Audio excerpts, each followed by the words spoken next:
Archive 13, Shadows over Lipetsk, the case of Oleg Kuznetsov, the Lipetsk Maniac. Introduction. Snow crunched under boots outside the Lipetsk rail yard in January 1993. A woman's scarf lay half buried near the tracks, one end stiff with frozen blood. The night shift foreman found it at 3 a.m. and left it where it fell until militia arrived. Inside the station office, the radiator clanked but gave no heat. A junior investigator opened a paper bag and removed the scarf with gloved fingers. The fabric smelled of cheap perfume and iron. No one spoke for several minutes. That silence had weight, the kind that settles in a room when everyone present understands at the same moment that something has gone very wrong for a very long time. Oleg Kuznetsov had already killed 4 women by then. He worked days as a low-level mechanic at the same rail yard. He kept his tools clean and his uniform pressed. He knew the layout of every siding, every blind corner, every place where the lights failed and the freight cars blocked the sight lines from the road. After dark, he walked the freight lines and waited. He used a length of electrical wire taken from the maintenance shed. The wire left thin ligature marks that medical examiners later photographed under bright lamps, 3 millimeters wide, black residue pressed into skin. The local militia had no working computer system. Case files sat in cardboard boxes stacked against damp walls. Fingerprints were lifted with soot and tape, then filed by hand. Kuznetsov's prints appeared on none of the early reports because no one had taken them from him yet. He continued to report for work each morning. He signed the attendance ledger in the same neat, small hand every day. One victim, Anna Sergeyevna Petrova, 26 years old, a shift worker at the rail yard canteen, left her apartment on the evening of 12 December 1992, carrying a canvas bag with bread and a small amount of cash. She told her roommate she would return before midnight. The archives record only that she did not. Her body was found 2 days later in a drainage ditch, 2 kilometers from the station. The cash was gone. The bread remained in the bag, untouched. Kuznetsov's wife later told investigators he sometimes came home with wet sleeves, even when it had not rained. She did not press the matter. Their one-room apartment held a single bed and a shelf of technical manuals. The manuals were numbered and in order. By the 5th death in early March 1993, the pattern was clear to the handful of detectives still assigned to the cases. All victims were women between 22 and 35. All had been approached near rail crossings or sidings after dark. All had been strangled from behind with wire or cord. No sexual assault was recorded in the autopsy summaries, yet each body showed signs of methodical, deliberate contact after death. Kuznetsov had no prior criminal record on paper. His employment file listed only routine commendations for punctuality.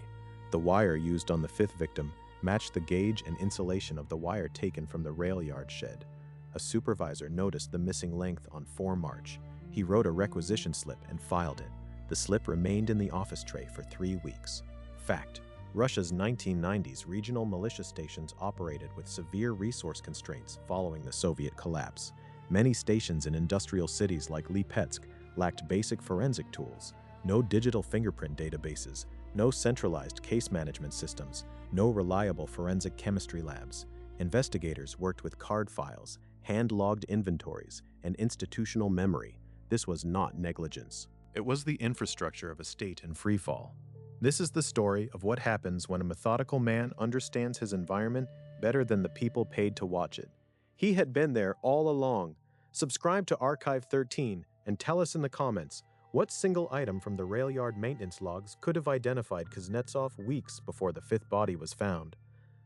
The night foreman, Dmitry Anatolievich Volkov, 51 years old, 20 years on the night shift, stepped outside the tool cage at 2:17 a.m. on 7 January 1993. His breath came out in clouds. The temperature had dropped to -19, the kind of cold that makes metal contract and wood split in the walls. His flashlight beam caught the edge of a shoe print in the snow, small, a woman's size. The print led toward the farthest siding and stopped at a place where the snow had been disturbed over a wide area, as though something heavy had been dragged sideways and then lifted. He followed it anyway. 10 meters later, the beam found the scarf, pale blue wool, one end folded under the snow, the other end stiff and dark. He did not touch it.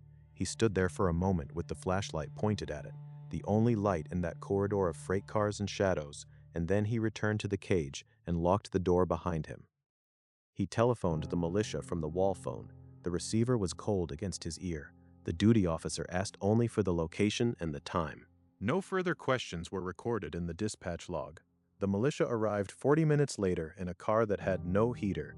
2 officers, neither of them forensic specialists. One carried a camera with a flash attachment.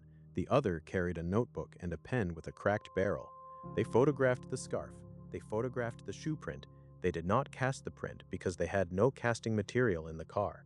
By the time a third officer arrived with a kit, the temperature had dropped another 2 degrees and a light snow had begun to fall. The shoe print was gone by 4 a.m.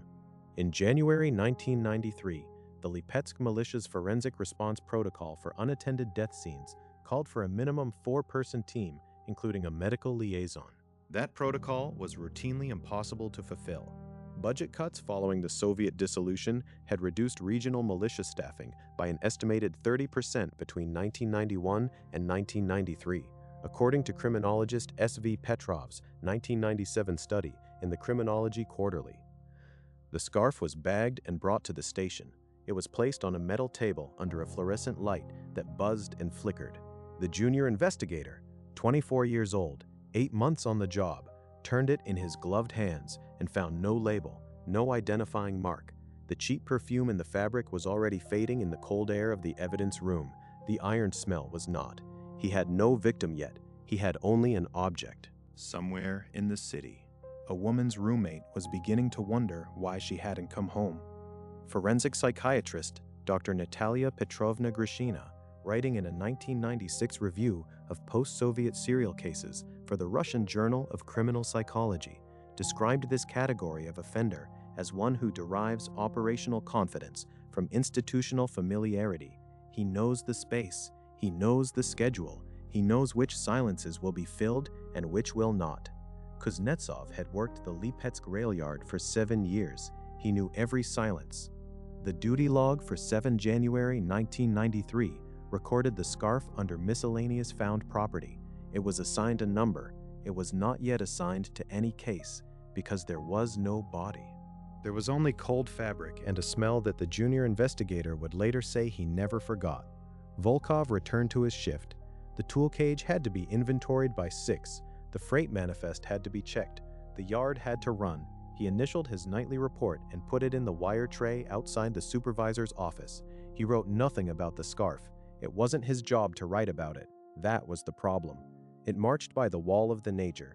The maintenance log for January 1993 was a green-covered ledger, its spine repaired with brown packing tape. Each line was dated and initialed. Each item checked out was noted by quantity and return condition. It was, on its surface, a document of perfect institutional order, the kind of order that looks like control and conceals everything. The log entry for 3 January listed a single reel of electrical wire, gauge 0.75 millimeter, PVC insulation, black, checked out at 09:15, signed for by O. Kuznetsov, maintenance crew, Sector 4. The signature was neat and small, the letters formed with the precision of a man who took care with everything he put his hands to. The reel was returned on 5 January. The supervisor, Gennady Ilyich Baranovsky, 44 years old, a careful man by all accounts, initialed the return entry at 16:30. He noted the reel as received. He did not measure it. The log had no column for length verification on return. It had never needed one before. Wire was wire. If it came back, it came back. 3 meters of wire did not come back. That gap, roughly the length of a man's arm span, doubled, was enough to loop twice around a woman's neck and leave a margin for grip. No one would calculate that geometry for another 2 months. Myth versus reality. There is a common assumption that serial offenders operating in workplace environments inevitably leave obvious trails, stolen equipment, suspicious absences, behavioral changes that colleagues recall clearly in retrospect. The reality is more mundane and more chilling. Investigators reviewing the Lipetsk rail yard records in March 1993 found that Kuznetsov's conduct during the period of the murders was, by every measurable standard, exemplary. He was on time, he completed his assigned work orders, he did not argue with supervisors. The wire discrepancies were invisible precisely because the inventory system was designed to track presence, not quantity. A real returned is a real accounted for. That assumption was never challenged. Criminologist V.I. Kolodov, writing in his 1995 paper on serial homicide patterns in post-Soviet industrial regions in the Journal of Russian Criminology, identified what he termed proximity offenders, killers who operate within the physical and social geography of their employment. He noted that such offenders benefit from a form of institutional camouflage. Their presence in a given location at a given time is already accounted for, already expected, already unremarkable. Kuznetsov did not need to explain why he was near the rail sidings after dark. He worked there. He had always worked there. The log was a record of everything except what mattered. Why? The second wire withdrawal occurred on 14 February 1993. Same reel, same signature. The return entry was made on 16 February. Baranovsky initialed it, 2 meters short this time. The initials went into the ledger without measurement, without question, without the faintest tremor of suspicion. By the time the log was examined under proper forensic scrutiny in March, the green ledger contained 6 entries in Kuznetsov's hand. 3 of those entries corresponded, within 48 hours, to the discovery of a body. The correspondence was not coincidence. It was a schedule. The wire was signed for. The wire was returned. The wire was evidence, and it sat in a green ledger in an unlocked cabinet for 10 weeks. The tool cage clerk, when interviewed, said he had never been asked to verify quantities on return. He said it in the same tone a man uses when he explains that the door was always left unlocked because it had always been left unlocked. There was no malice in it. There was no negligence of the kind that law assigns to individuals. There was only a system that had never anticipated needing to know the difference between a full reel and an empty one. Anna Sergeyevna Petrova was 26 years old. She had worked the evening shift at the rail yard canteen for 3 years, serving tea and gray bread and the thin soup that the canteen called borscht. She had a younger sister in Voronezh she sent money to when she could. She kept a photograph of the sister tucked into the frame of the small mirror above the sink in the apartment she shared with a woman named Daria. The photograph showed the sister holding a cat.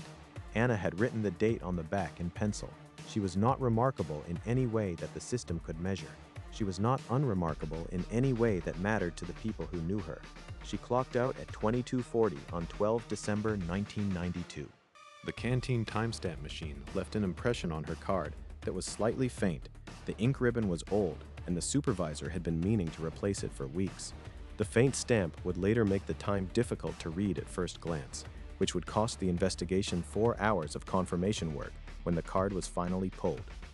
Anna wore a blue wool coat over her work overalls. The coat had a broken button at the 3rd position, replaced with a safety pin she had not yet got around to sewing properly.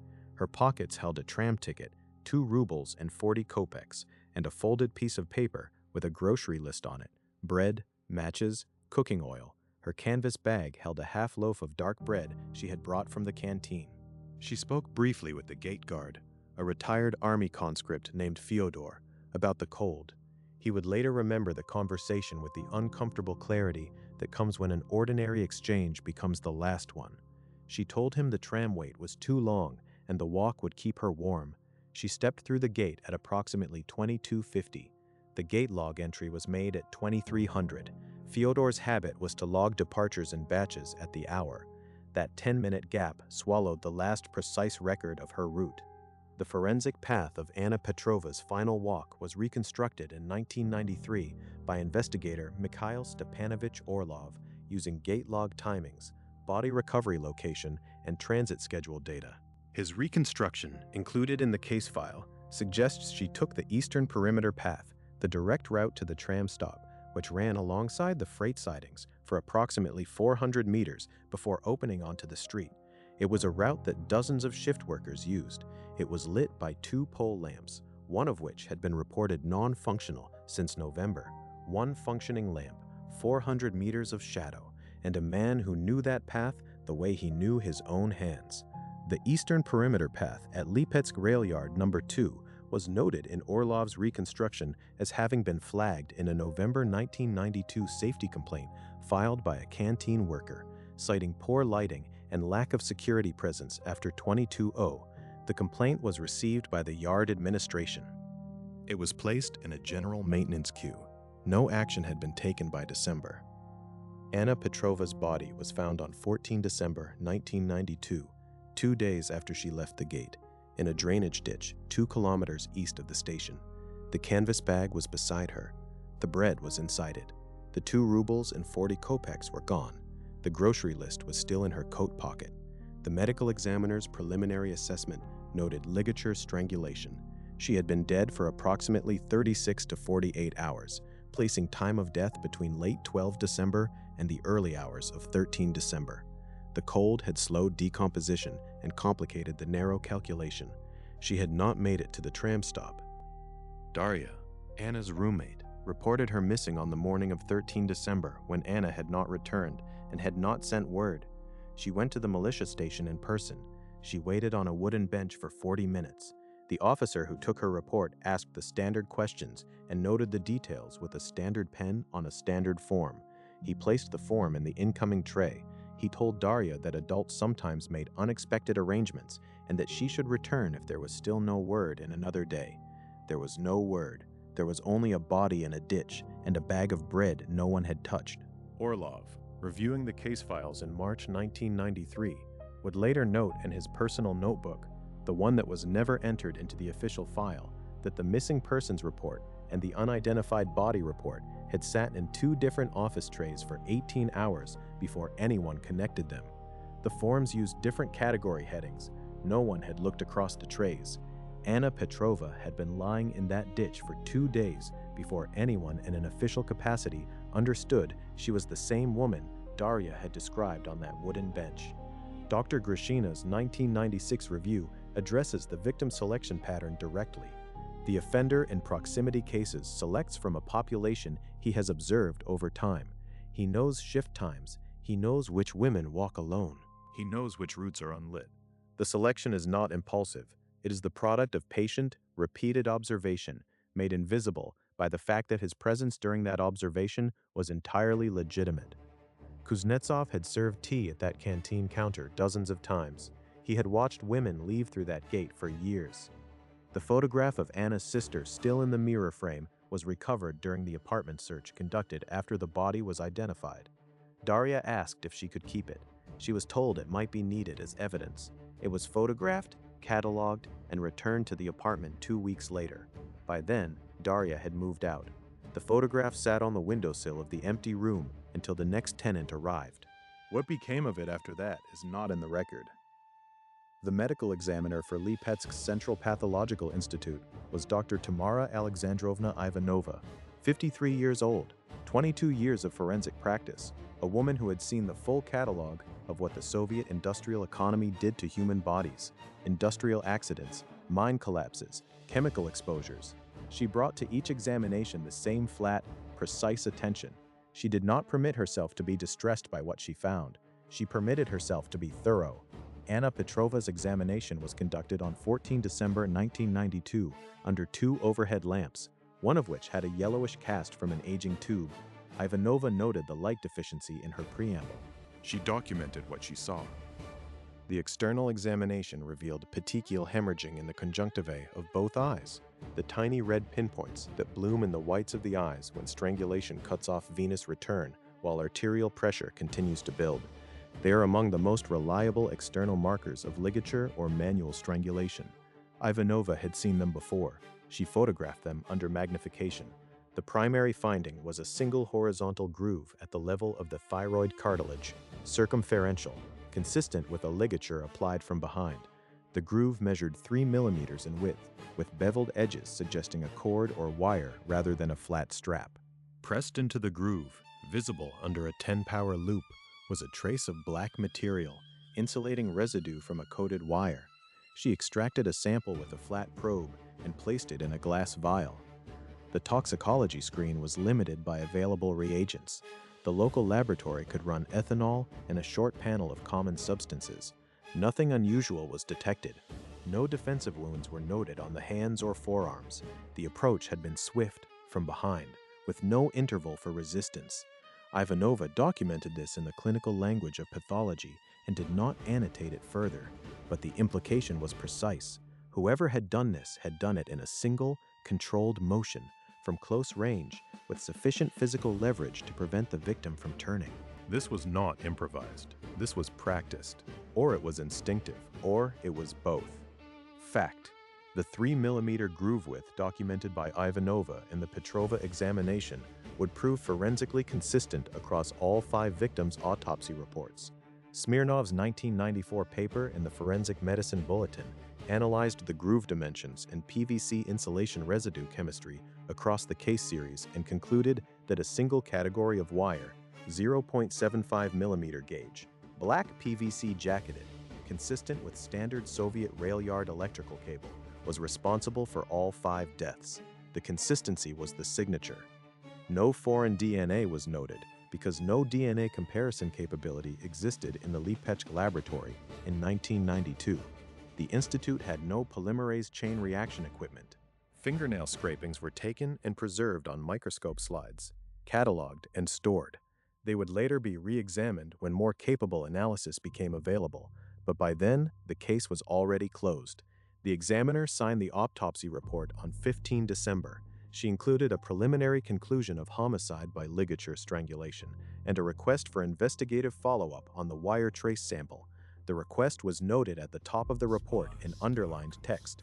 The file was placed in the bottom drawer of a metal cabinet. The cabinet was not locked. The wire trace sample was placed in a box on the same shelf with 4 other vials from unrelated cases, each labeled in black marker in Ivanova's small, legible script. The investigative follow-up referenced in the report was not initiated for 11 days. When it was initiated, the officer assigned to it was a 27-year-old investigator named Viktor Ruslanovich Mazin, who had been given the Petrova case in addition to his existing caseload of 9 open files. He read the autopsy report in a single sitting at his desk, made 3 notes in the margin with a red pen, and telephoned the laboratory to ask about the wire trace. The laboratory technician told him the sample was in storage and could be analyzed if he submitted a formal request through the district forensics coordinator. He submitted the request the same afternoon. The forensics coordinator was on leave until 3 January. The wire trace sat in its vial through Christmas and New Year's, while Kuznetsov reported for every shift, signed every log, and returned every reel. Myth versus reality. It is sometimes suggested in retrospective accounts that Ivanova's autopsy findings should have immediately triggered a coordinated response across multiple departments. The reality of 1992 Lipetsk is more complicated. The militia, the Pathological Institute, and the Forensics Coordination Office were 3 separate bureaucratic entities under 3 separate administrative chains. A finding by one did not automatically activate a protocol in another. A request had to be submitted. The submission had to be routed. The routing had to be received. In a city whose administrative infrastructure was contracting under post-Soviet austerity, each of those steps took longer than procedure intended. This was not a conspiracy of indifference. It was the texture of institutional collapse, and Kuznetsov moved through it as though he had designed it himself. Elena Viktorovna Morozova was 29 years old. She had worked the loading platform at Lipetsk Rail Yard No. 2 for 4 years, cataloging freight manifests and managing incoming cargo documentation. She was precise with numbers and disliked errors in paperwork. Her colleagues described her as reserved but fair. She brought her lunch from home in a metal container and heated it on the office radiator. She had a mother in a village 40 kilometers east of Lipetsk.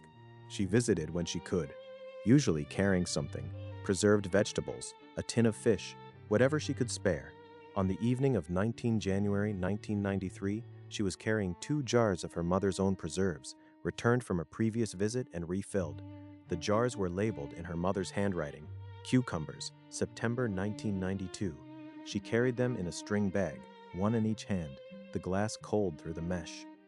She was last seen on the Lipetsk platform at 23:15, standing near the schedule board under the single working lamp at the far end. The 2340 train was listed.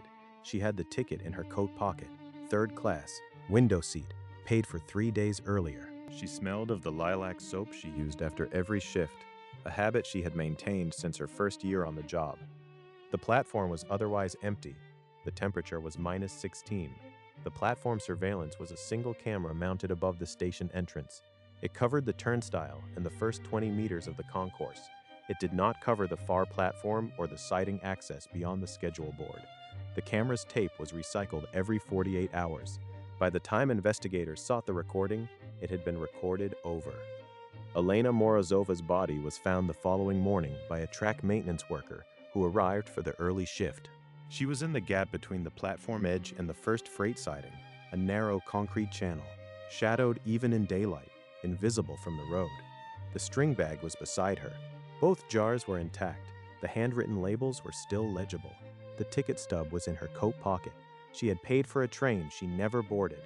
Fact: the gap between Lipetsk's Platform 2 and the adjacent freight siding was identified in a 1994 post-conviction safety review as a recurring security blind spot. No lighting, no sightlines from the station interior, no regular foot patrol after 2200. The review recommended installation of motion-sensitive lighting and a fixed patrol schedule. Implementation was deferred pending budget allocation. Ivanova conducted Elena Morozova's autopsy on 21 January.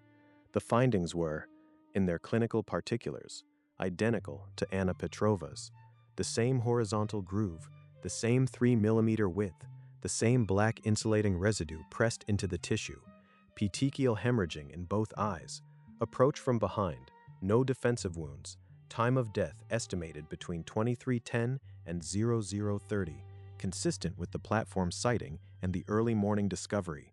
Ivanova placed a second vial in the box on the laboratory shelf and wrote the case number on it in black marker.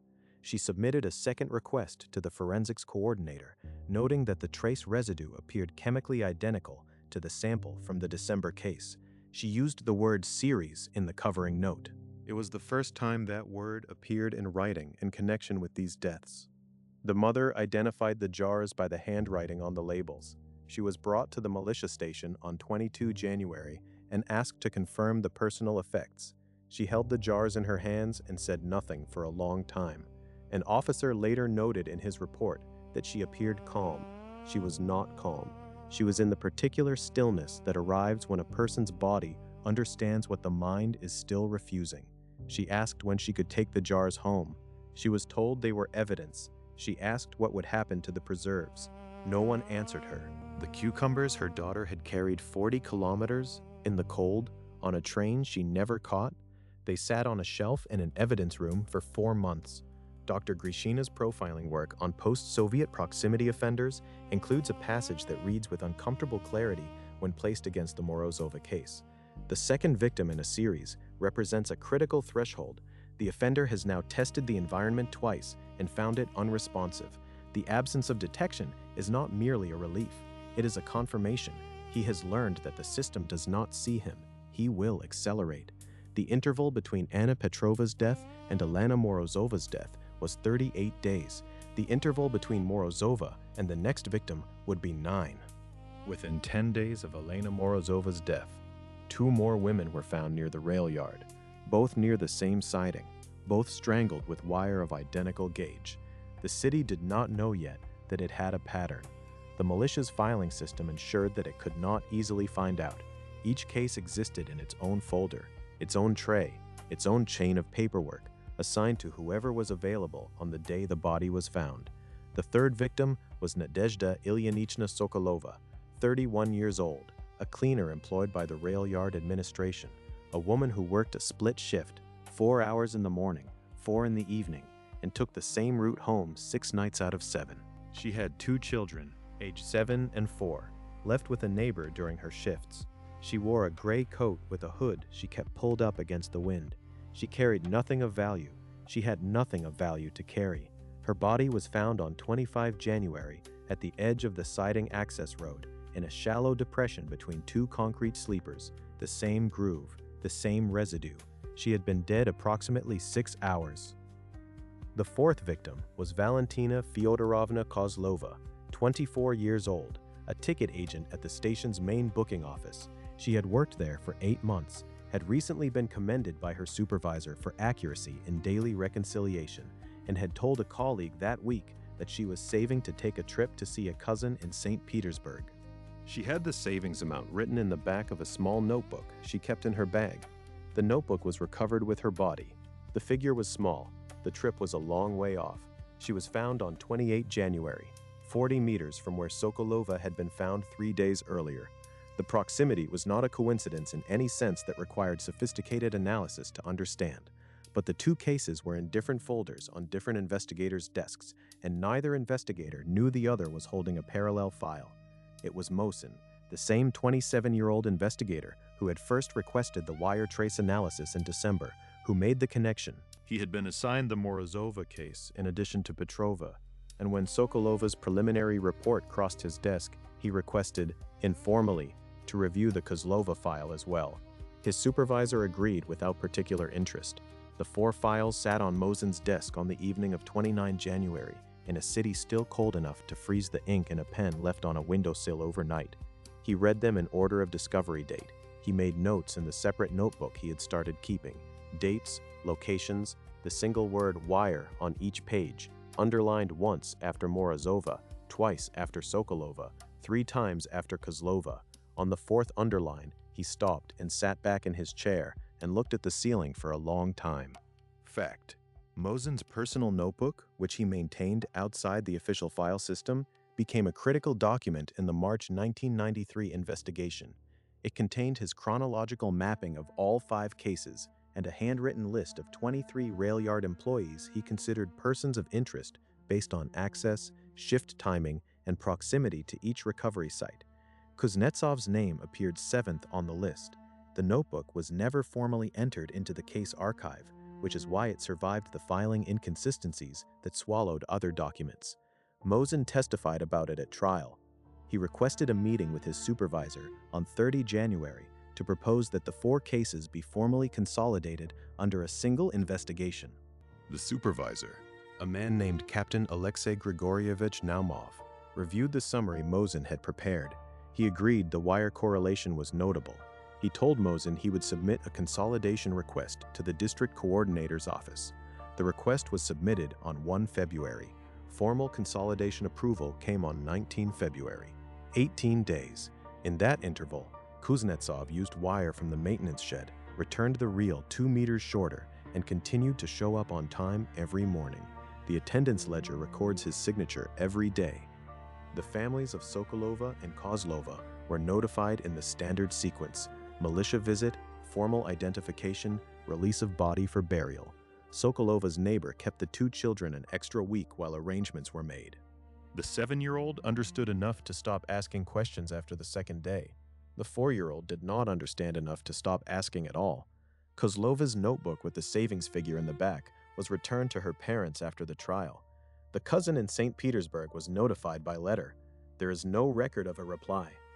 Myth versus reality. In retrospective accounts of serial cases, the delay between the establishment of a pattern and the launch of a coordinated investigation is frequently attributed to investigator incompetence or institutional indifference. The Lipetsk evidence complicates that narrative. Mosin identified the pattern within weeks and acted on it within his authority. The consolidation delay was procedural, not personal.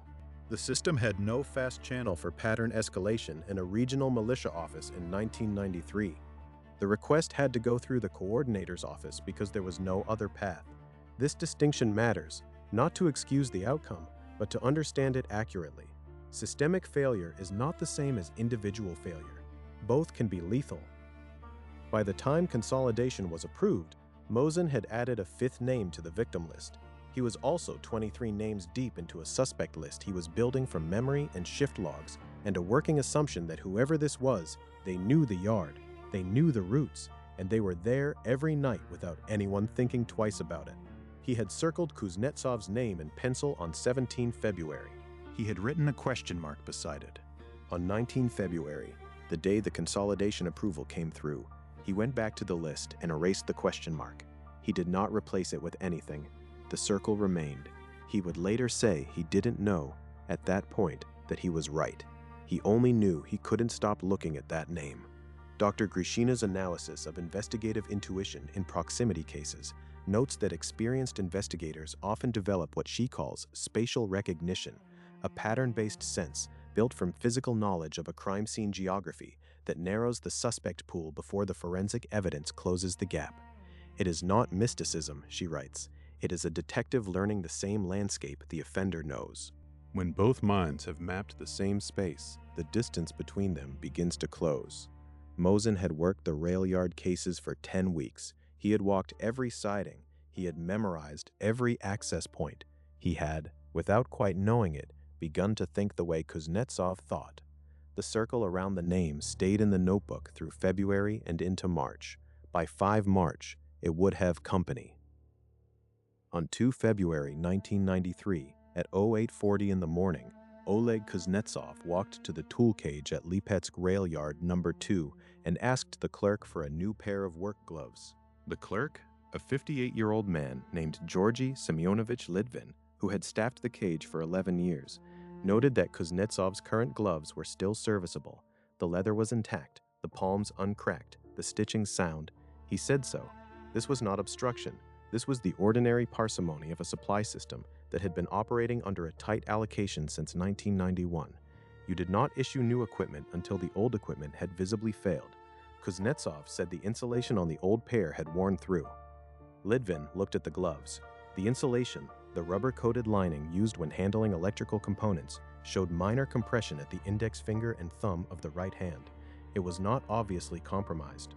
But Kuznetsov was a mechanic who worked with electrical wire, and a mechanic who worked with electrical wire had a legitimate reason to be particular about insulation integrity. Litvin issued the new pair. He logged the exchange in the supply ledger. He noted the old gloves were returned in usable condition and placed them in the reclaim bin. The old gloves went into the bin at 0843. They were collected with the rest of the reclaim bin contents 3 days later and sent to the district supply depot for sorting. Their subsequent location was not recorded.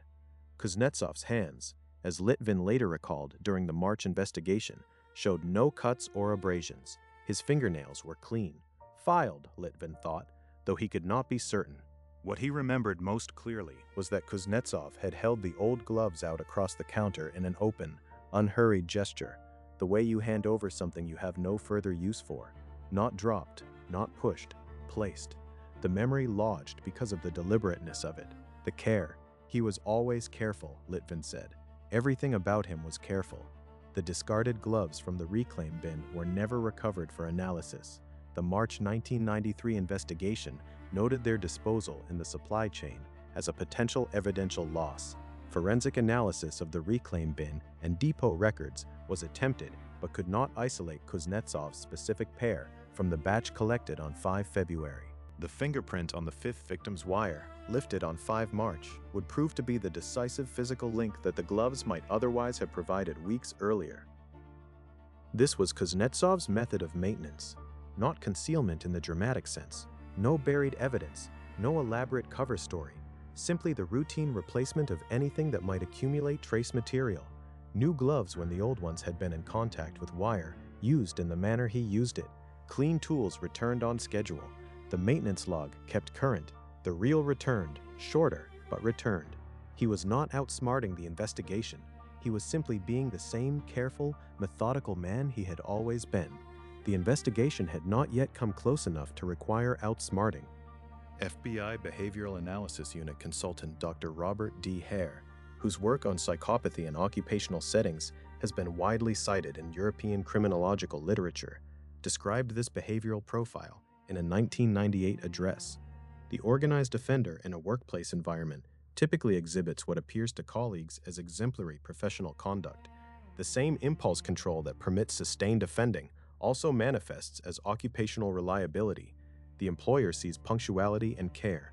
The investigator, arriving late, sees only the clean surface of a man who understood, before anyone was looking, that the surface needed to stay clean. Kuznetsov had been keeping his surface clean for years.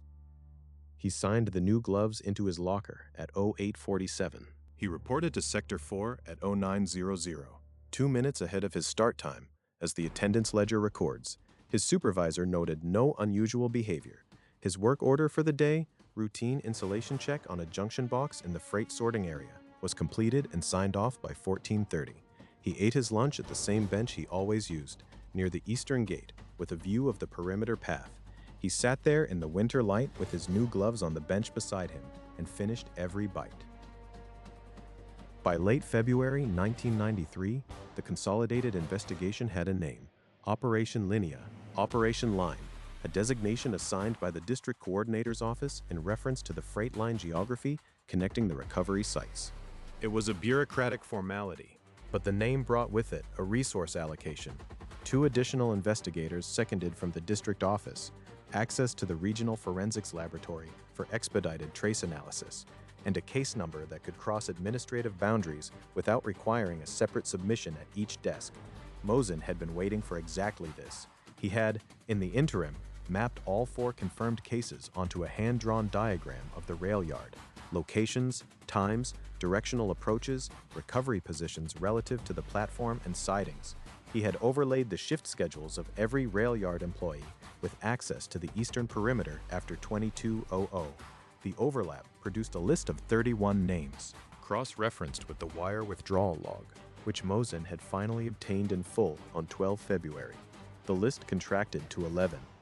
The investigation had by then interviewed 28 rail yard employees.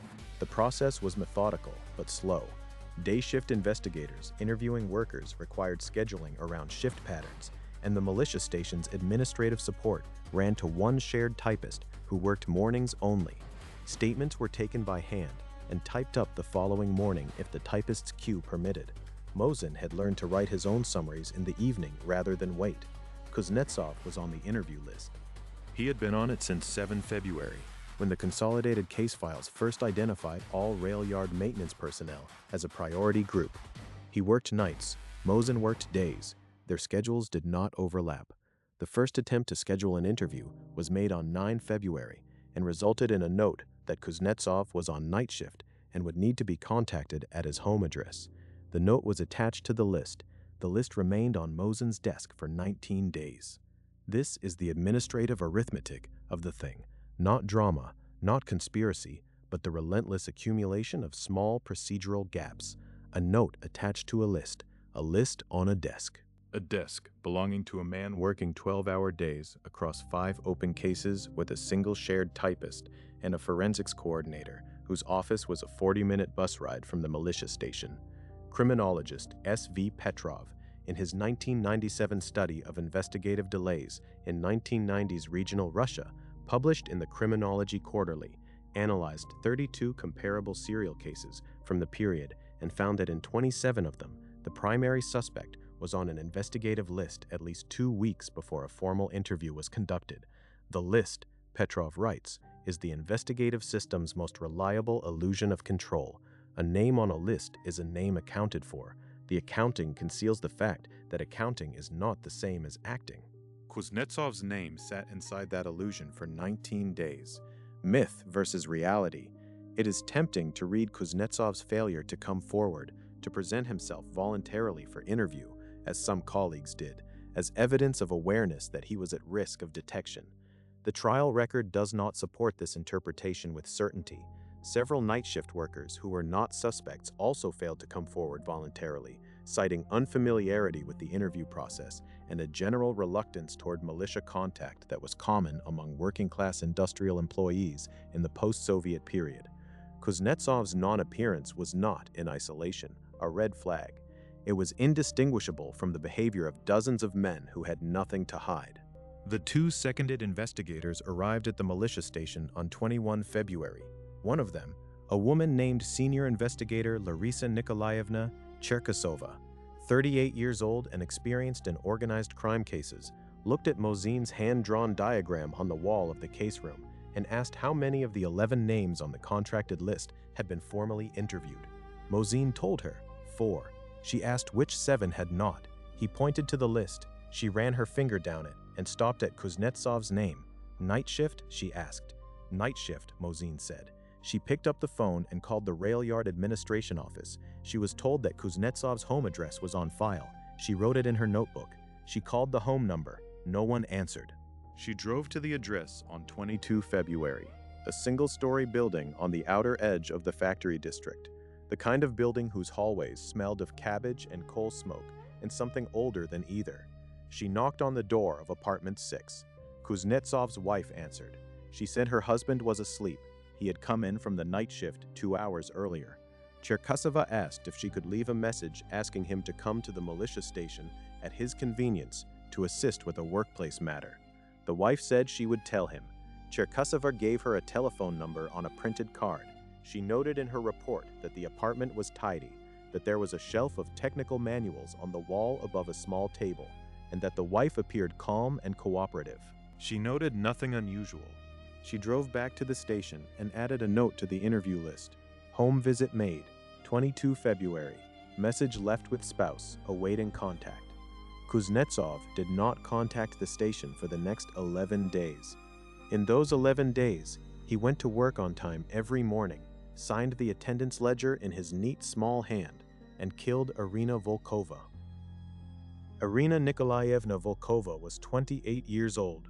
She had worked as a dispatcher at the rail yard administrative office for 2 years, coordinating freight arrivals and maintaining the station's incoming manifest database, a job that required precision and a tolerance for the monotony of repetitive data entry, both of which she apparently possessed in abundance. She had a methodical streak that her supervisor described as a genuine professional asset. She color-coded her filing system. Her desk was the tidiest in the office. She had a younger brother she was helping to support while he finished his technical college degree in Tambov. She sent him 60 rubles a month, a significant fraction of her salary. She had told a colleague she planned to keep doing it until he graduated and then take a proper holiday for the first time in 3 years. She had been thinking about the Black Sea coast. She would not see it. Irina Volkova clocked out of the administrative office on the evening of 4 March 1993 at 22:15. She had stayed 35 minutes past her scheduled end time to complete a manifest reconciliation that had been giving her trouble all afternoon. The supervisor noted this in his statement. She was diligent. She disliked leaving work unfinished. She would sometimes stay late without being asked. She took the eastern perimeter path toward the tram stop, the same path, the same shadows, the same non-functional lamp that had been reported in November 1992 and remained unreplaced in March 1993. The temperature was -12. Her breath would have been visible in the dark. Her body was found at 06:20 on 5 March by the same track maintenance crew whose early shift brought them to the eastern siding access road. The position was not the same as the previous victims. She was further into the freight sorting area, behind a row of stationary tank cars that would have screened her from the perimeter path entirely. This meant she had been moved, or that she had been taken there directly. The forensic assessment favored the latter. No drag marks in the frost, no disturbance along the path consistent with transport of a body. He had known exactly where to take her. Ivanova conducted the autopsy on the morning of 5 March, expedited under the Operation Linia protocol. The findings were consistent with the 4 prior examinations. Same groove, same width, same insulating residue. Time of death was estimated between 22:30 and 000, placing it within 15 minutes of her departure from the office. But there was something new. The wire was still present, not removed, not taken with him as he had apparently done in the 4 previous cases. It was wrapped twice around her neck, knotted at the back with a simple overhand loop, and it had not been cut from whatever spool it came from. The end was torn, as though pulled free under tension. The insulation on the wire was compressed at one point along its length. At that compression point, pressed into the soft plastic surface with the force of a grip maintained over time, there was a partial fingerprint. Ivanova photographed it before she moved the wire. She photographed it from 3 angles under the overhead lamp, then with a secondary light held at a low oblique angle to reveal the ridge detail in the insulation. She extracted the wire with forceps, placed it in an evidence tube sealed with wax, and called Mosin at the militia station at 09:15. Mosin arrived at the Pathological Institute at 09:50. He stood over the evidence tube and looked at the photograph for a long time without speaking. Cherkasova, who had driven with him, said later that he went very still when he saw it. Not excited, still. Fact: the partial fingerprint lifted from Irina Volkova's ligature wire was later analyzed by the Federal Security Service's Forensic Division in Lipetsk and identified as a right-hand index finger impression. The ridge count and bifurcation pattern were sufficient for a definitive comparison under the 11-point standard used in Russian forensic practice at the time. Smirnov's 1994 paper confirmed that the impression contained 12 identifiable ridge characteristics, one above the comparison threshold. The tape lift was performed by the laboratory technician, a woman named Elena Borisovna Zueva, who had been called in from her day off to handle the expedited case. She worked slowly and without error. She prepared the tape mount on a card, photographed it under magnification, and made 2 duplicate prints, one for the case file, one for comparison.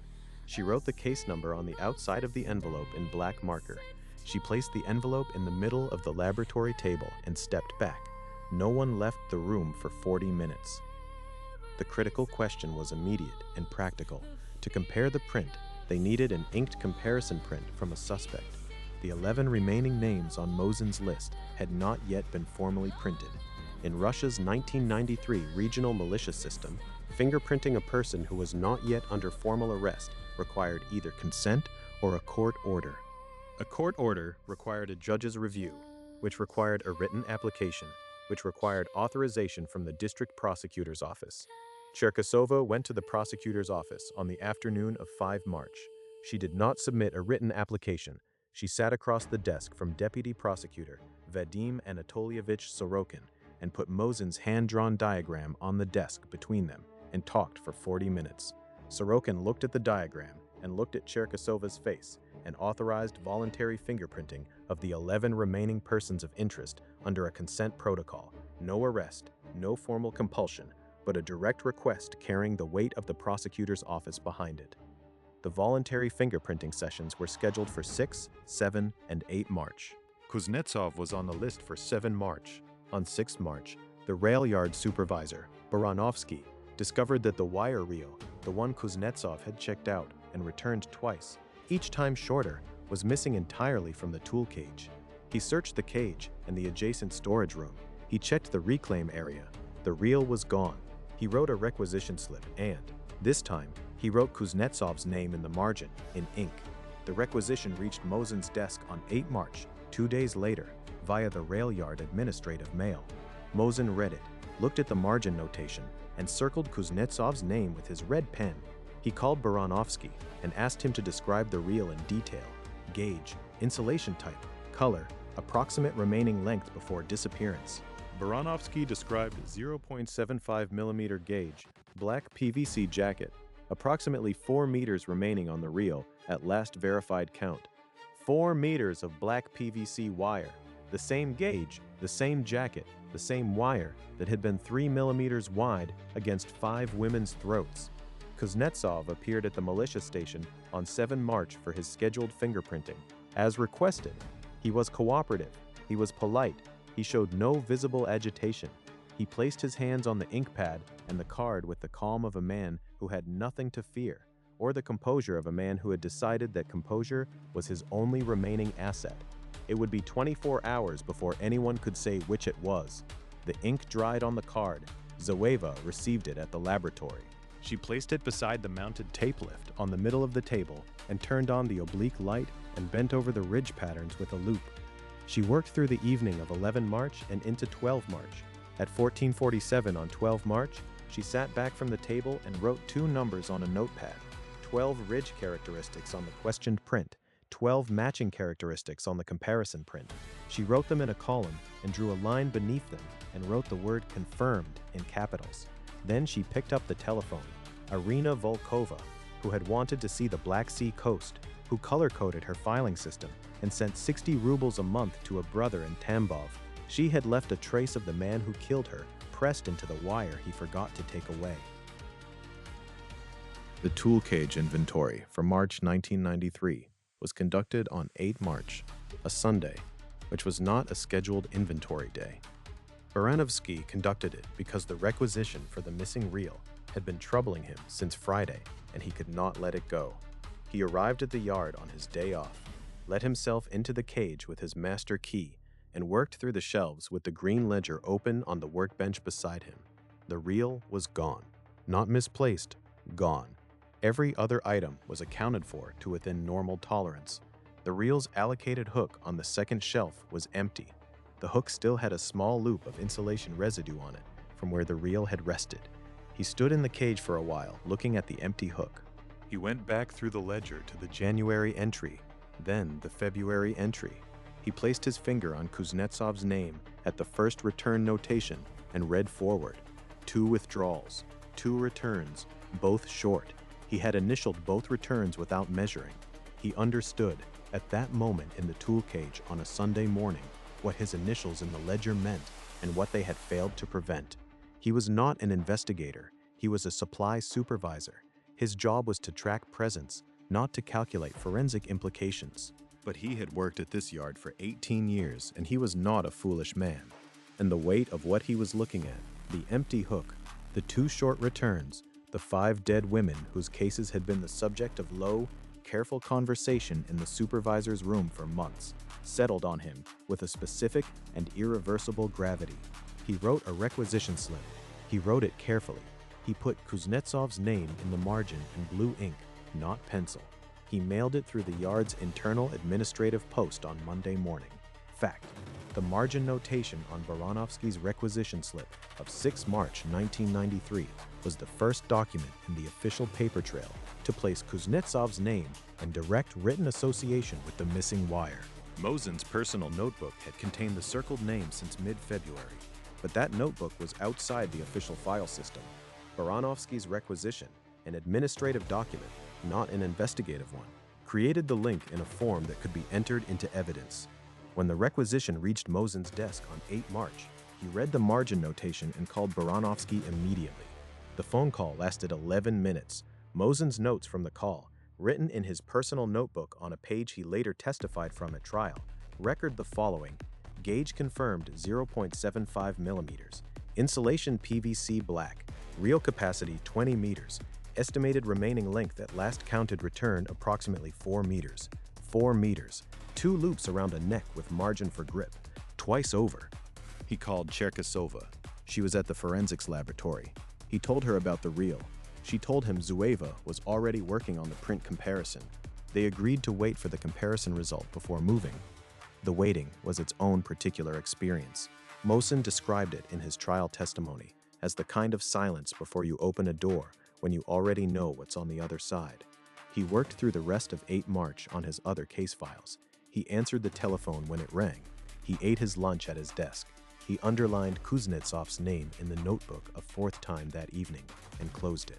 Cherkasova, for her part, spent the afternoon of 8 March reviewing the 6 ledger entries in Kuznetsov's hand, the withdrawals and returns, and correlating each dated entry against the known time of death windows for each victim. The correlation was not perfect. Wire could be used days after withdrawal, but in 4 of the 6 entries, the withdrawal date fell within 72 hours of a victim's estimated time of death. In post-conviction media coverage of the Kuznetsov case, the missing reel has sometimes been described as the item that broke the case. This is an oversimplification. The reel's disappearance confirmed what the ledger already suggested, but confirmation of the wire source was not, in itself, legally sufficient for prosecution. What broke the case was the fingerprint, the physical, individualized link between a specific man's hand and a specific ligature on a specific victim. The missing reel was context. The fingerprint was proof. Voronovsky's margin notation was the bridge between them. On 9 March, Kuznetsov reported for his night shift at the usual time and signed the attendance ledger. His supervisor noted nothing unusual. He completed his work order, a routine inspection of junction boxes in Sector 3, and signed off at 0540. He walked to the changing room, washed his hands, changed out of his work clothes, and left through the main gate at 0610. The gate guard, a different man from Fyodor, noted his departure in the shift log in the standard way. Time, name, direction. Nothing unusual. Kuznetsov walked home in the early morning cold with his hands in his pockets and his breath coming in slow clouds. The way it had come every morning for 7 years.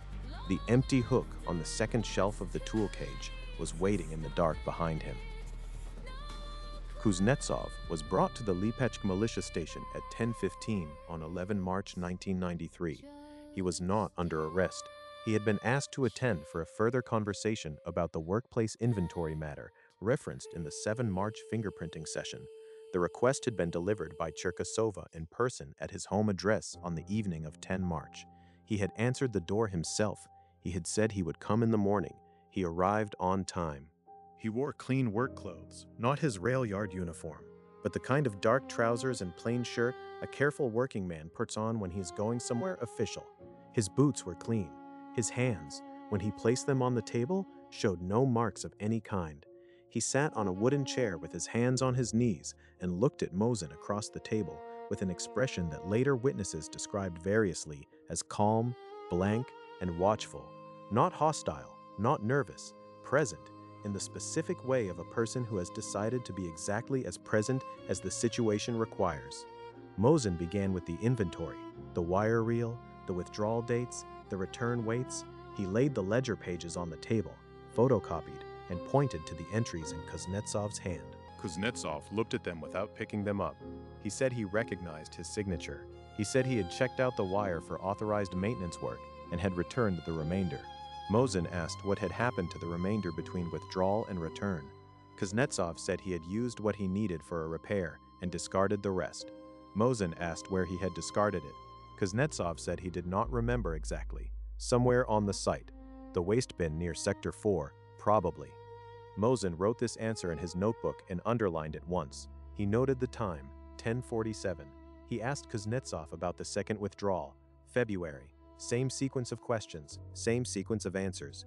Used for a repair, discarded the remainder, Sector 4 waste bin. Mosin asked whether Kuznetsov had been working near the eastern perimeter on the nights in question. Kuznetsov said he worked across the whole yard and that the eastern perimeter was part of his sector. He said this without any change of register, the way a person recites a fact they have recited many times. Mosin asked whether Kuznetsov was aware that the current reel was missing entirely. Kuznetsov said he was not aware of that. The interview ran for 45 minutes. Kuznetsov answered every question. He did not deflect, did not ask for clarification, did not appear to calculate his answers, or appeared not to. At 11, Mosin excused him with the standard language about possibly needing to speak with him again. Kuznetsov stood, placed his chair back at the same angle it had been when he arrived, and left the room. Cherkasova, who had been watching through the observation window, came into the room when the door closed. She said, "He knows we don't have the result yet." Mosin looked at the notebook. "He's not going anywhere," he said. "He's been not going anywhere for 3 months." Fact: Kuznetsov's first interview was not recorded on audio equipment. The militia station's recording device had been non-functional since December 1992, awaiting parts. The only record of the interview is Mosin's handwritten notebook entry, which was corroborated in its essential details by Cherkasova's separate written summary prepared the same afternoon. Both documents were admitted as evidence at trial. That evening, Mosin drove to the rail yard and walked the eastern perimeter path alone. -10 degrees, the non-functional lamp pole still dark, the gap between the platform and the freight siding still unlit, still invisible from the road. He stood at the point where Irina Volkova had been found and looked back toward the station lights. The yard stretched away from him in both directions, tracks and shadows and the occasional clank of a freight car settling in the cold. He had walked this path a dozen times in the investigation. He had never walked it at night before. He stayed for 10 minutes. He did not write anything in the notebook that evening. Some things you understand with your body before you write them down. Elena Borisovna Zueva had worked in the Lipetsk FSB forensics laboratory for 6 years. She was 32 years old, trained in physical evidence analysis and document examination, methodical by temperament and by training. She did not rush her work. She had been called in on her day off on 5 March to process the Volkova wire, and she had handled the tape lift with the slow, particular care of someone who understands that the difference between a usable print and a smeared one is the speed of a single movement. She received Kuznetsov's inked comparison card on the evening of 11 March, after the interview at the militia station. Mosin had driven it to the laboratory personally rather than sending it through administrative channels. Zueva noted this in her log. She understood what it meant. She put the card on the table beside the tape mount and turned on the oblique light. Fingerprint comparison in 1993 Russian forensic practice was conducted by visual examination under magnification. guided by a ridge characteristic count with a minimum threshold of 11 points for a definitive match. The examiner traced ridge patterns, loops, whorls, bifurcations, endings, and matched them point by point between the questioned print and the comparison print. It was meticulous, eye-straining work. It required concentration, patience, and the willingness to go back and start again when the light angle shifted or the loop moved. Zueva worked through the evening of 11 March and into the early hours of 12 March. She took breaks at regular intervals to rest her eyes. She made her notations in pencil on a comparison grid, each identified characteristic numbered and described. She did not look for a match. She looked at what was there. The match, if it existed, would declare itself in the count. At 14:47 on 12 March, she wrote 2 numbers in a column on her notepad. 12 ridge characteristics identified on the questioned print, 12 matching characteristics on the comparison print, same type, same position, same orientation. She drew a line beneath them. She wrote the word confirmed in capitals. She sat back from the table and looked at the notepad for a moment. Then she picked up the telephone and called Mosin. Fact: the 12-point ridge characteristic match identified by Zueva exceeded the 11-point minimum threshold required under Russian forensic standards for a definitive identification. The Federal Security Service archive records the comparison report as finalized at 15:03 on 12 March 1993. The report was signed by Zueva and countersigned by the laboratory director, and noted that the questioned print, lifted from the ligature wire used on Irina Volkova, was consistent to the exclusion of all other persons with the right index finger of Oleg Kuznetsov. Mosin was at the militia station when Zueva called. He wrote the time in his notebook, 14:47. He wrote 2 words, confirmed, Kuznetsov. He underlined them. He put the pen down and sat for a moment in the chair at his desk with the phone receiver still in his hand. And then he called Cherkasova. She said she was on her way. He called the district prosecutor's office and told the duty officer that they needed an arrest warrant for a case designated Operation Linya, and that the evidentiary basis was a confirmed fingerprint match to a murder weapon and a documented weapon source traceable to the suspect's workplace access. The duty officer said he would put Deputy Prosecutor Sorokin on the line. Sorokin had been waiting for this call in the way that certain experienced prosecutors wait, not impatiently, but with the particular readiness of someone who has been watching a case close in and knows the sound of the last distance disappearing. He asked 3 questions. He authorized the warrant. He said it would be ready within the hour. No one left the room for the next hour.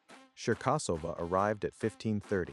She looked at the confirmation notation in Mosin's notebook and said nothing. She sat down across from him, and they waited together for the warrant in the specific quiet of 2 investigators who have been working a case for months and have arrived, without ceremony, at its end. Not relief, not triumph, something quieter and harder to name. The warrant arrived at 16:05. Myth versus reality. Post-trial accounts sometimes describe the fingerprint confirmation as a moment of dramatic revelation, investigators realizing for the first time who their suspect was. In fact, Kuznetsov had been circled on Mosin's list since mid-February. The fingerprint did not identify the suspect.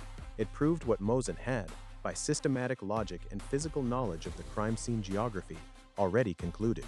The confirmation was not a discovery. It was a closing of distance between what was known and what could be proved. At 16:15, Cherkasova picked up the phone and called the rail yard administration office to determine Kuznetsov's scheduled arrival time for the night shift. She was told he was due at 2200.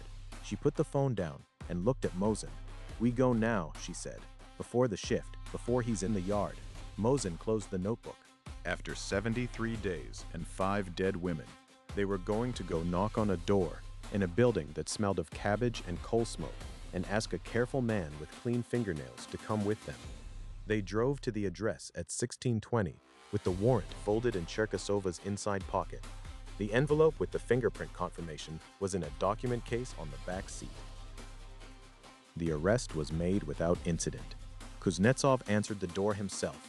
He looked at Cherkasova and at the warrant she held, and then at Mosin, who stood slightly behind her in the hallway. He looked at the warrant for a moment with the expression of a man reading a document he has already understood the content of from the first line. He asked if he needed to bring anything. Cherkasova said no. He put on his coat. His wife appeared at the apartment door as he stepped into the hallway. She asked where he was going.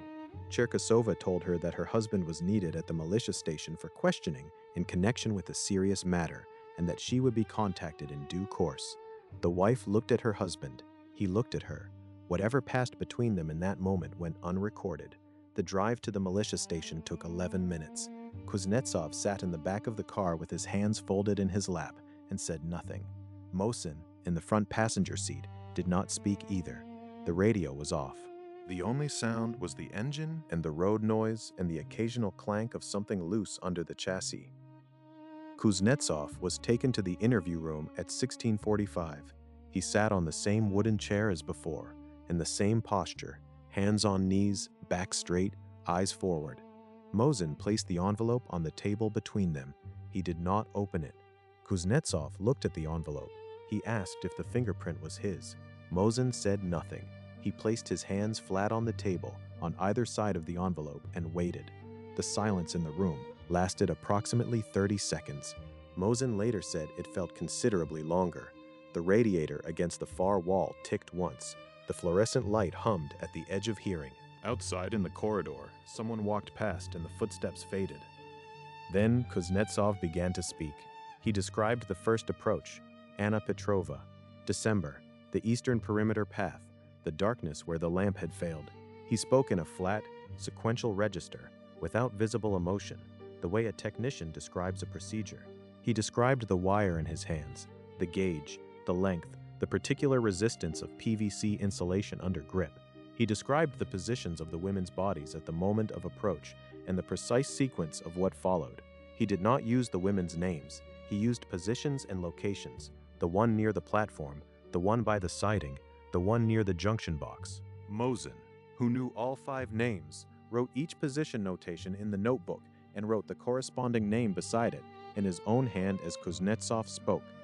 Anna Sergeyevna Petrova, Elena Viktorovna Morozova, Nadezhda Ilyinichna Sokolova, Valentina Fyodorovna Kozlova, Irina Nikolaevna Volkova. He spoke for 22 minutes without interruption. He described all 5. He described the order without prompting, and the order matched Mosin's chronology exactly. He described the disposal of the wire from the first 4 cases, cut and discarded in separate locations across the yard, none of which had been found, and explained that the 5th wire had been left because he had been interrupted by a sound from the freight area and had moved quickly. He acknowledged this as an error in a tone that contained no apparent register of what the error had cost him or what it had cost Irina Volkova. At the end, he asked for a glass of water. The glass was brought. He drank half of it, set it down on the table beside the envelope, and placed his hands back on his knees. Kuznetsov's confession of 12 March 1993 was taken in written longhand by Mosin, witnessed by Cherkasova, and signed by Kuznetsov at the bottom of each page in the same neat, small hand that appeared throughout the maintenance logs. The confession ran to 11 pages. It was read into the trial record in full on the second day of proceedings. The court noted that the confession corroborated 6 previously unverified details known only to the investigative team, satisfying the internal corroboration standard required under Russian criminal procedure. Mosin later described the 22 minutes of the confession in terms that appear in Grishina's 1996 review as a case study in what she terms the organized offender's terminal narrative. He had understood from the moment he saw the envelope that the containment was over. The confession was not capitulation. It was the last exercise of the same control that had governed everything else. He chose the terms of disclosure, the sequence, the register. He remained, until the final syllable, the most methodical person in the room. The water glass sat on the table between them when it was over, half full. In the fluorescent light, the water was perfectly still. Outside the window of the militia station, the city was going about its evening. Trams on the main line, factory workers heading home, the ordinary noise of a city that did not yet know its rail yard was quiet for different reasons now. The freight lines ran on. The tool cage stood locked. The green ledger sat on Baranovsky's shelf with 6 entries in a neat small hand that would be read aloud in a Lipetsk courtroom 7 months later. Mosin closed the notebook. He had been there all along, every morning, every signature, every carefully returned reel, hiding in the plain light of institutional routine. Cherkasova picked up the envelope and put it back in the document case. Mosin picked up the glass of water and carried it out of the room. The door closed behind him. The chair was empty. The case was not over. It was just finished. Conclusion. The trial of Oleg Kuznetsov opened on 4 October 1993 in the Lipetsk Regional Court and lasted 4 days. The proceedings were held in a room with tall windows and inadequate heating before a 3-judge panel. There was no jury. Russia's jury reform law, passed in 1993, had not yet been implemented in regional courts. The gallery was small and attended sparsely. A few family members of the victims, the investigators, a handful of journalists. Kuznetsov was convicted on 5 counts of murder. The evidence presented included the green maintenance ledger with its 6 entries in his hand, the fingerprint comparison report signed by Zueva, the 5 autopsy summaries prepared by Ivanova, Mosin's notebook, and the confession of 12 March, 11 pages, signed at the bottom of each. The rail yard wire, 0.75 millimeter gauge, black PVC jacket, recovered from Irina Volkova's neck, was entered as Exhibit 17. The court sentenced Kuznetsov to death by shooting, the standard capital sentence under the Russian Criminal Code at the time. The sentence was commuted to life imprisonment in 1994, following Russia's de facto moratorium on executions in anticipation of Council of Europe accession. He was transferred to a high-security penal colony in the Perm region. His current status is not publicly available. The 5 victims were each survived by people who had to find a way to continue. Daria, who had waited on a wooden bench and been told to come back in a day. The mother who had asked about the cucumbers. 2 children who had grown up without a mother.